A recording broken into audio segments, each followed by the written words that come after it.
La preoccupazione è molta su questa situazione, che se ne parla da mesi. Questi dazi sembra il 15%, si parla anche del 30%.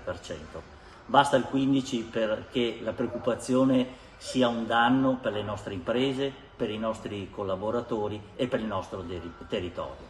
Dobbiamo pensare che l'America è il terzo mercato per il nostro Veneto e per l'Italia, con il 9,2%. È il D-Day dove la D sta per dazi naturalmente e la cosa preoccupa tutte le attività produttive della regione. Il timore è che i danni siano molti per l'economia del territorio.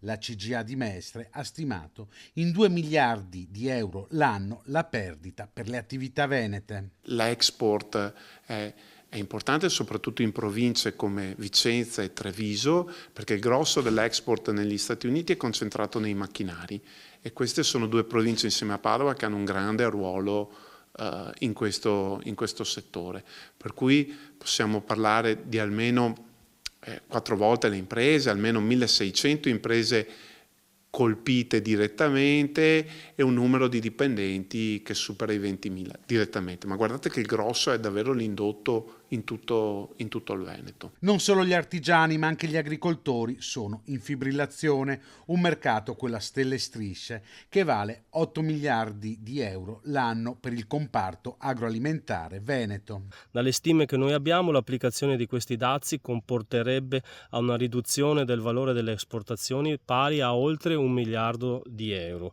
Tra questi, uno dei settori maggiormente colpiti sarà quello vitivinicolo. Abbiamo la vendemmia che è a ridosso e alle porte, è una vendemmia di forte preoccupazione. Gli agricoltori inoltre esprimono soddisfazione per il tavolo di crisi aperto al Ministero dell'Agricoltura per togliere i dazi al comparto. Le associazioni di categoria tutte chiedono aiuti a breve termine da parte del governo. L'aiuto avviene attraverso, ad esempio, una energia che abbia un costo minore, ma soprattutto che ci sia un sistema che vada ad aiutare le imprese a semplificare quella che è la burocrazia e quindi diventi un aiuto per tutti noi. Per gli artigiani la politica deve guardare anche oltre e aiutare gli imprenditori a trovare nuovi mercati. È finito il tempo dell'imprenditore che parte da solo con la valigetta. Serve che qualcuno lo accompagni in quel paese e poi l'imprenditore con la valigetta farà il suo lavoro.